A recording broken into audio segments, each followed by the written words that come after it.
What's up, YouTube? What is up, Facebook? What is up, social media in general, the world? Matthew Harrison Allen here.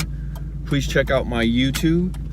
Please check out my Facebook. Please check out my Instagram. My Facebook is Matthew Harrison. My Instagram is Storm Grabber, one word. My YouTube is Real Daily Media. And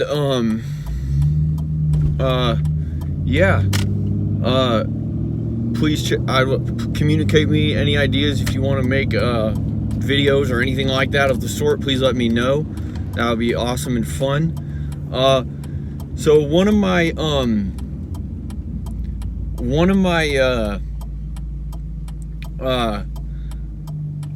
I have different video series, and the different video series I have, they're all called different things. One of them is about witching stories. I have different ones about religion and spirituality, and I have different ones about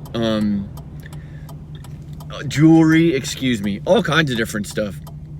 And one of the main ones, one of the series that I have is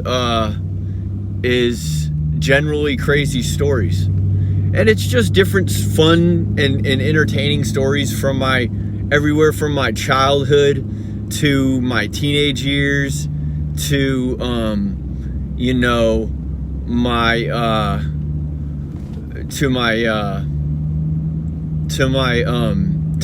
adult life and all that. All different stories, all different stuff. It's for fun, and they're called Generally Crazy Stories. And the reason that I call them Generally Crazy Stories is because my mother never said this explicitly to me, but my parents always wanted me to be in the military, or at least my dad did. I don't know what my mom wanted me to be. She was probably more just wanting me to support whatever my dreams were. And so, parents, people use different labels and different phrases for people. Like some people call each other bro or dude or vato or essay or the N word or the B word or I'm not going to go into cursing, but I think at one point in time, and like I said, my mother has never said this to me, so I can't actually verify this, but I think at one point in time, because my dad wanted me to go into the military so bad, that she imagined or labeled me as that if I would go into the military, it might as well be as a general, the best possible. So jokingly, I don't know. Like I said, I've never, hey mom, growing up, did you label me that hopefully I would be a general if I did join the military? Because sometimes conversations that are a little bit abstract like that don't go over so well with her, but that's okay. I love my family. I love my parents.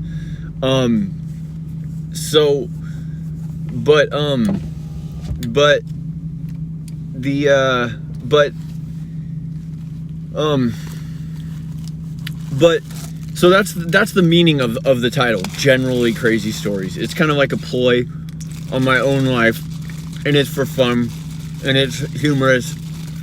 And so, and I hope anyone else out there who wants to make their own YouTube channel, I hope that we both have success. I wouldn't hope yours to be failed unless for some reason you wanted mine to be failed. I wouldn't want yours to be successful then, because then you'd probably be my enemy. But whatever the case,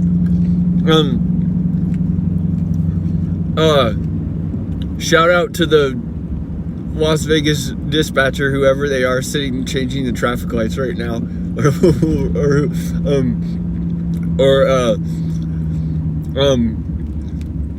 whatever job title that would be. I think that would be, I'm not sure. I've never been that far into police work to know what those type of different job roles are. But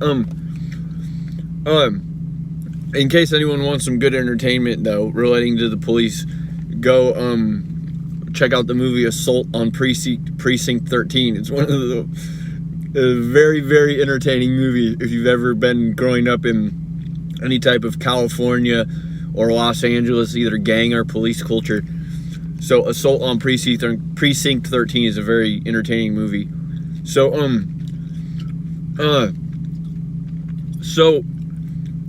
this video is generally crazy stories, and this one is it's about this one is about when I was in high school, and it was the first time that I ever got in any legal trouble at all. And I've recorded this once or twice. It's not really that crazy of a story, but I've recorded it once or twice. But each time I was like ranting and raving about other problems going on, and I ended up deleting them because I didn't want to host something with that much negativity in it. I don't remember what I was ranting or raving about, but I just didn't want to post it. I decided I would retell it as a clean form. So, what happened was, I went to a high school, and I went to a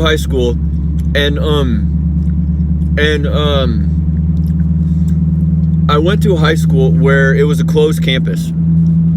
So you weren't allowed to leave, even if you were 18, even if you were licensed, you were not allowed to leave. You could drive to school, you could park at school, but you were not allowed to leave during school hours. So it was common practice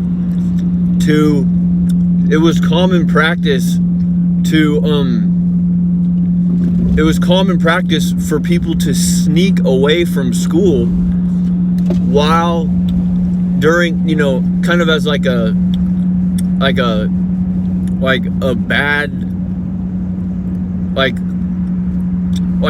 the cool people would sneak away during school, whether to go, not necessarily the cool people, but it was kind of like a rebellious cool thing to do, to like sneak away from school and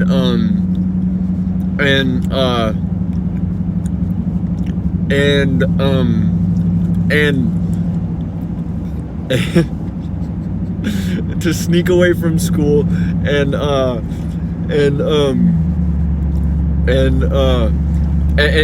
go to lunch, even though our school sold Round Table breadsticks and had a decent lunch menu, even though, I mean, people would just, they wanted to be rebellious. They wanted to do something that was against the rules and get away with it. And then there was another group of people who would sneak away to use drugs. Now, if any of these people ever actually did anything besides marijuana, I don't know. I wasn't in the crowd. The only type of now, I take that back. I used other drugs besides marijuana at school, but I didn't have to sneak away to take ecstasy or drink alcohol. I just took them at school. And there was a long period of time where I took ecstasy at school for probably like half a year. And I eventually quit. Maybe even longer. But I eventually quit because it started making me feel insane. I couldn't continue to use that type of drug because of the way that it made me feel.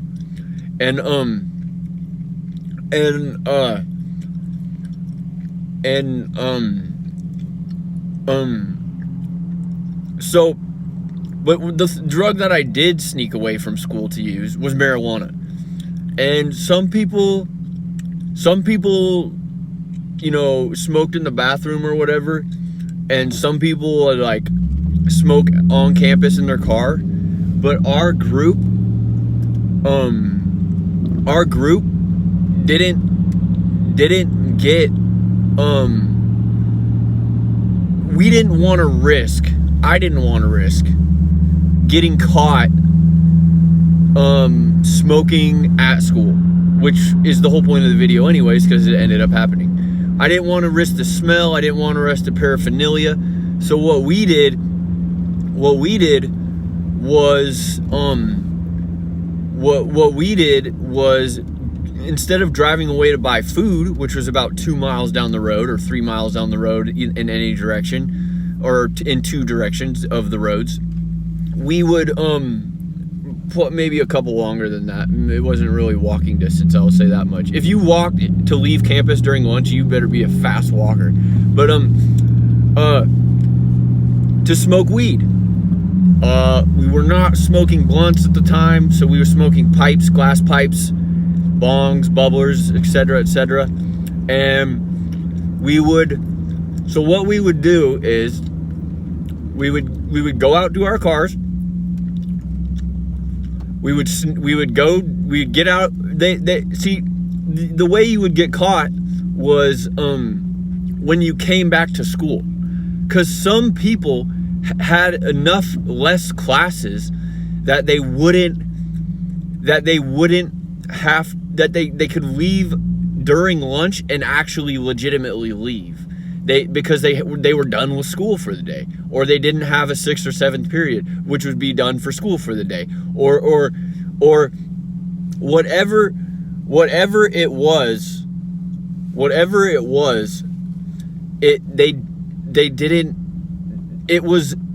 you were really less likely of a chance of getting stopped leaving school at the beginning of lunch.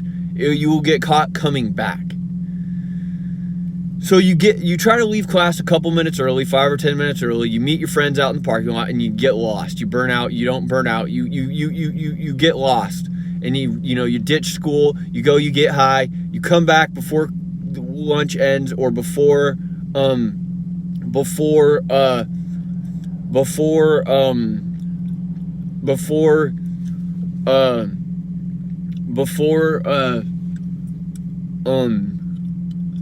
you get back before lunch ends, or before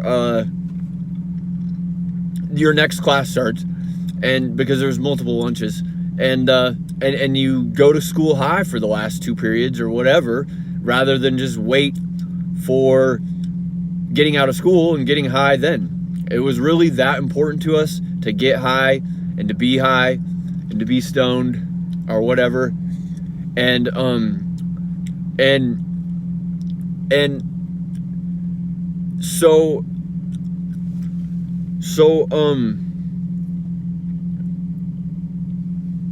so one time my best friend had a Dodge Dakota V6 with a single cab. It was a whatever the Dodge V6 is of that era. It was a decent powered truck, decent motor. It was it was more powerful, and I'd say a better truck than the 3.3 liter V6 Ranger, 02 Ranger that I had, or 01 Ranger I think it was. And it was a cool little truck. It was a little V6 Magnum. It didn't sit high or anything like that. It was 2-wheel drive, and it was a white truck. I don't know what year it was, maybe a 98 or 2000. It wasn't the newest Dodges or the new generation Dodges, one of the older rounded ones. And he had a tonneau cover that matched the truck. It was a white tonneau cover, and he had black steel American racing rims. And it was a cool truck, and he had a MagnaFlow exhaust. So it was kind of like, brrr, it wasn't a V8, but it wasn't obnoxious, but it was loud enough to be heard. And anyways, so on this day, it was my marijuana and his truck and 4 people. It was him driving, our friend Taylor in the middle of the single cab in the middle seat, so the center console seat, and me in the passenger seat, or I was in the center console seat, one of the two, and then our friend in the back of the truck. So we go out and we drive out, I don't remember where, off onto someone's property, because it was a rural school. They had 4-H, they had FFA. They participated in 4-H in the school. There was a lot of agriculture. There was farms around the school. And almost every direction was people's property of this school, besides getting 1 or 2 miles or 3 miles away. And then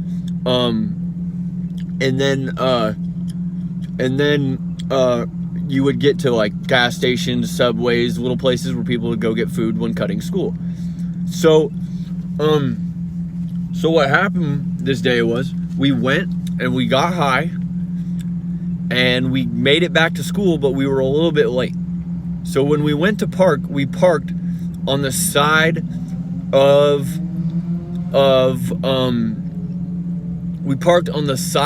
the school, which is like a single laned dirt road, which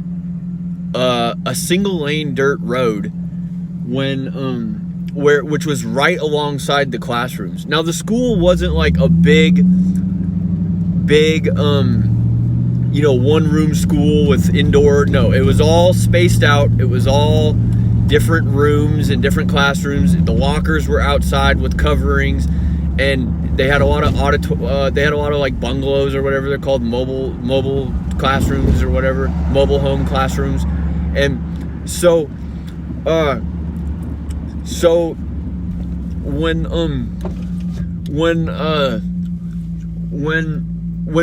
it wasn't, the main road that the school was on was not a dirt road, but it had dirt shoulders where you could park in a single row. And usually the only people who got this parking was the people that were early there for school. And there was a teacher's parking lot, so it was students that were early for school. And then what would happen is some of these kids would leave to go home, either to cut school or go home because they got out of school early. So sometimes if you were cutting school and you came back, there would be openings on this dirt shoulder, and it would be a quicker, safer, not really safer, it would be a quicker route than trying to go back in the main parking lot and hunt for a parking space while you just cut school. So if you're driving back into the parking lot after lunch is over, you better have a pass or some good story or excuse, because it basically is saying, hey, I cut school and I'm coming back right now. So we pull up, and there's enough space. There's an open space alongside our lockers and alongside our classes. So we pull up, we grab the space, and I wish I would have known that this actually happened. But our school had yard duties, or NARCs, yard supervisors. I don't remember what they were called. We had some phrase for them, and they weren't like the police. We had a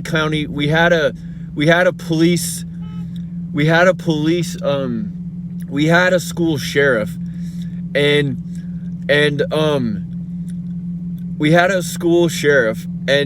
they were respected, and all good experiences with them.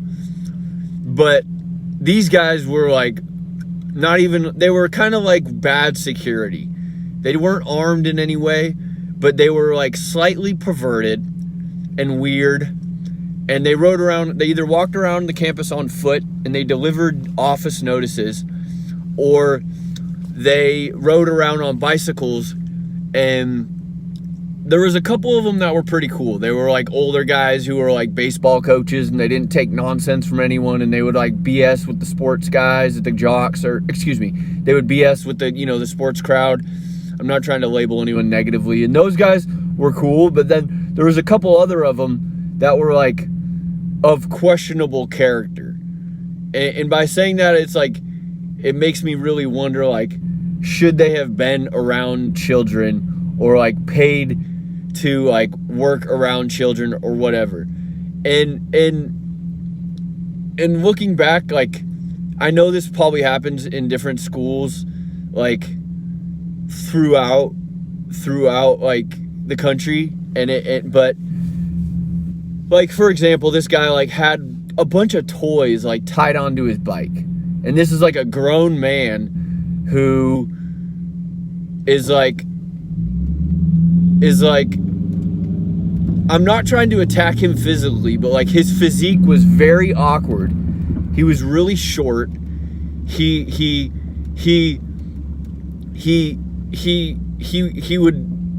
spent most of his time either on his bike or standing on his bike. One of his children went to the school, and he's just like, was very, like, at one point he, like, for no reason at all, and out of all my friends, everyone who made fun of him, everyone who joked at him or threw stuff at him and got away with it, he comes up and he calls me a big-headed South Park character. And I was like, during high school, out of all our friends, I was like the quiet, I'm going to label myself here because unfortunately that's how high school was. I was like the quiet, goody two-shoes kind of nerdy guy of our group of friends during freshman and sophomore year and half of junior year. And so for no reason at all, this guy who I've always shown respect and treated like he's an adult, he comes up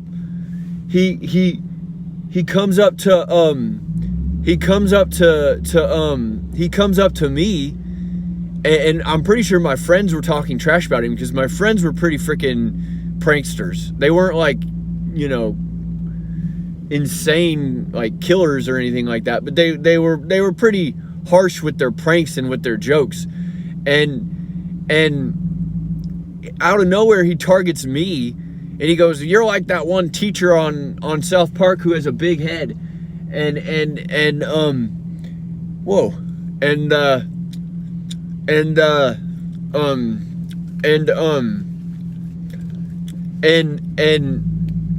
I just remember being so insulted by him that like it anyways, looking back, he was a strange guy. So I wish I could have seen it, because we pulled up to the school, we parked on this dirt road, and then I'm willing to bet he sped down the dirt slope at high speed of rate in an action-packed scene, and maybe even did a little drift,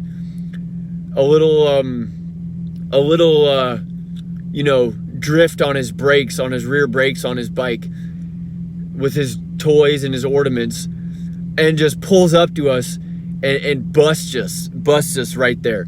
And so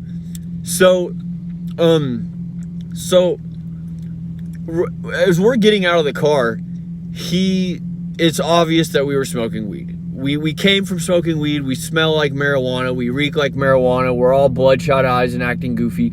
And this is where the story gets interesting. So he comes down the hill on his bike, which I didn't see, but I told you how I imagined it.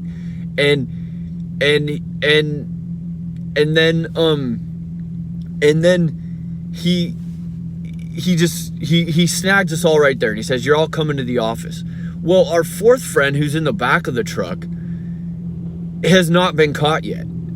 We had just parked, and he hadn't raised the tonneau cover up yet and parked and got out. So while the three of us are getting out of the car and we're caught, and we know we smell like weed, and it's just like and we're kids, so we're nervous and worried and scared and all that. And then while he's walking us away from the truck on his bike, and our fourth friend pops open the tonneau cover like he's gonna, like a Jack in the Box, like he's having a jolly good time, and he just like comes out with the sunglasses on, his Ray-Ban sunglasses, with this, with the stony baloney smirk on his face, like, "Hey guys," and we're all right there getting busted by the yard duty for coming, and then that leads him to get busted also, to get in trouble also. So we all go to the office, and I'm the only, and like I said, I'm pretty sure all the office and everyone is aware that I was like the goody two shoes of the group. So I didn't know it, but at the time, all my other friends had been sent back to class because we hid the marijuana inside of the window cover of the car. In one of those pop open window covers that goes to the front windshield. So we took the weed, which was mine, and we put it inside the window cover and folded it and put it under the seat. So they searched the car because they had the right to do it because we were kids and whatever, and they couldn't find the weed. So without me knowing, they had sent all 3 of my other friends back to class except for one who was the one who ended up snitching. And they kept trying to get me to admit where the marijuana was. So they didn't, and eventually one of our friends snitched. I'm not going to say who, I'm not going to say his name, because he ended up going to prison, not because of this, and he became a good guy. The last I saw of him, he became a good, he got his paperwork clean, he got a good reputation, but at the times, in terms of street lingo or being, rebellious teenagers or whatever, he was a snitch, he was a thief, he was a liar, he stole our drugs, he stole he was like the friend that you wanted to be around because he had the best hookups and the best plugs for drugs. But he was also the friend that if you left stuff around him, he might steal it, or it was just he was very, very sneaky and tricky and conniving and so on. Now, he wasn't like violent or a bully or anything like that, but he was just all those other sneaky, unwelcomed, ungood characteristics. So he tells them where the weed is, and they get it and they bring it to the office, and it was my marijuana, and I knew, and I was this young white boy who was, sometimes I listened to rap, but I knew what the street code was, and I knew that, like, you're supposed to take the fall for your homeboys or for your dogs or whatever, and I know you're not supposed to snitch, even though I just got snitched on, and the truth was, it was my marijuana. So I told everyone, I told the vice principals and the campus police or whoever, the sheriff, if they were there at that point, that it was my marijuana. I took the fall. I got cited for minor in possession of marijuana at age 16. My parents were furious. They sold my car. I got suspended for a week, and none of my other friends got in trouble. Now, they brought the kid, my best friend Reed, who is the owner of the truck and the driver. They brought him back to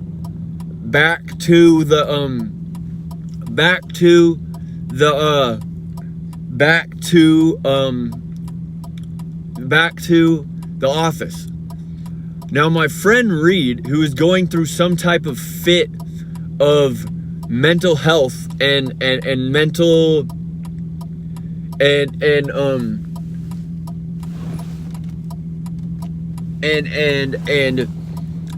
psycho, mental health medications. He was dealing with alcohol addiction at home, and he's 16. So he's at his home life, he's become addicted to alcohol, and to the point where he's fighting with me, his best friend. He's fighting with his dad, who was an alcoholic, or who had an alcohol addiction, or he drank every night, whatever you want to call it, whatever he would call it, I say would be the best thing. His mom, who was stuck in the middle of all of it, not really caring, and him being 16 on all different type of psych meds and trying to get good grades in school, and he gets called back to the office. Now, they want him to admit that it's his weed too, but I already told them it was mine. So if he would have just calmed down and continued to say nothing, he would have gotten no trouble. He would have got away with it, and he would have just gone, and I would have been the only one in trouble at all of it, which was ironic because I was the goody two shoes of the group. But instead, he gets called back to the office. And to me, this is hilarious, but to him, it's still a very sensitive subject to him, because apparently he really considers what he said. And he goes into a fit of rage towards the vice principal, who lives in the neighborhood behind us, who lives in the neighborhood behind our houses, who they've pranked his house before, my friends. They've they pranked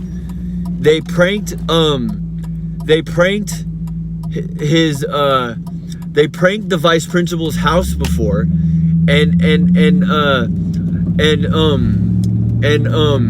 you know, so they know where the vice principal lives. They know where the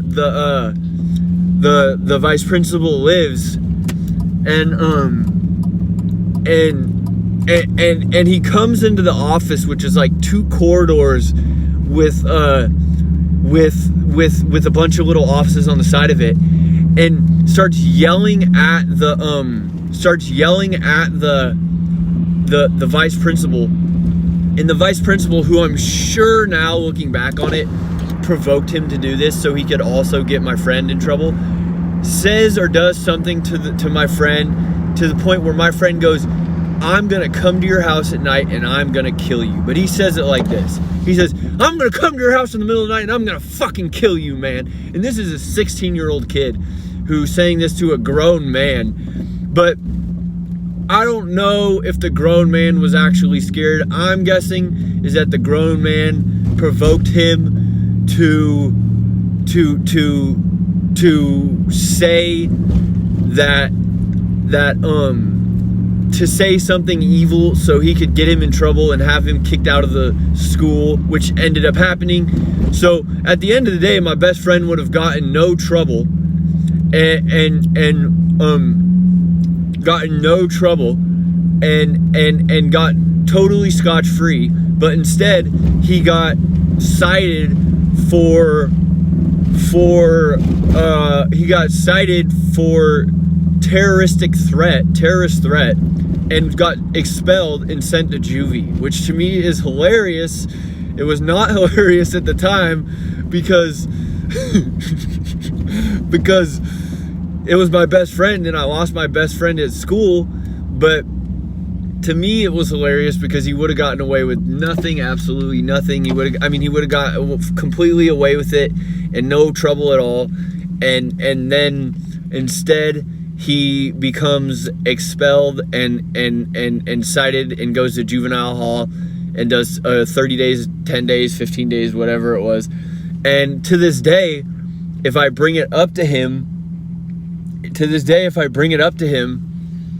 he's super sensitive about it because and this is my 100%, I love my best friend psychology, male,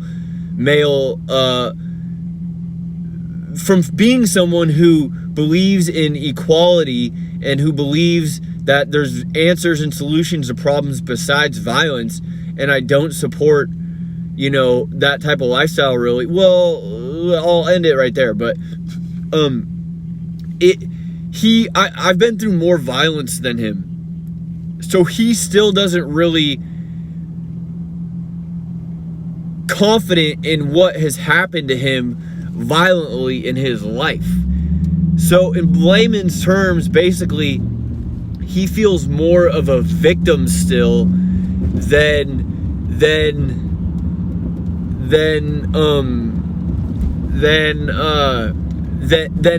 someone who is confident in who they are as a defender or as an avenger or whatever. Now, I'm not supporting revenge or vengeance or anything like that, but that's basically so when I bring up the fact that he threatened to kill the vice principal, and it's hilarious because he wouldn't have gotten in trouble for it.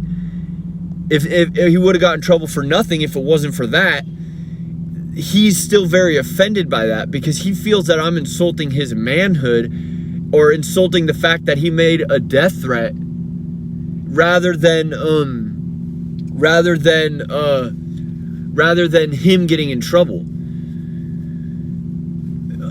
But all that aside, that's just a generally crazy story, and it's funny and it's entertaining, and I hope to all my audience or anyone watching, you know, I hope all is good.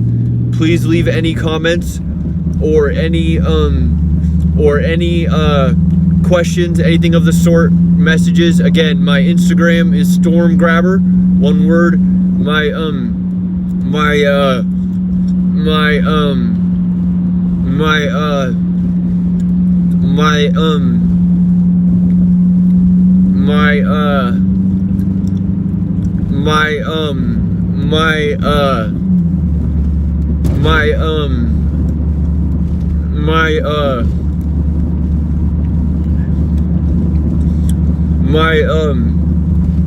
my Facebook is Matthew Harrison, and obviously my YouTube is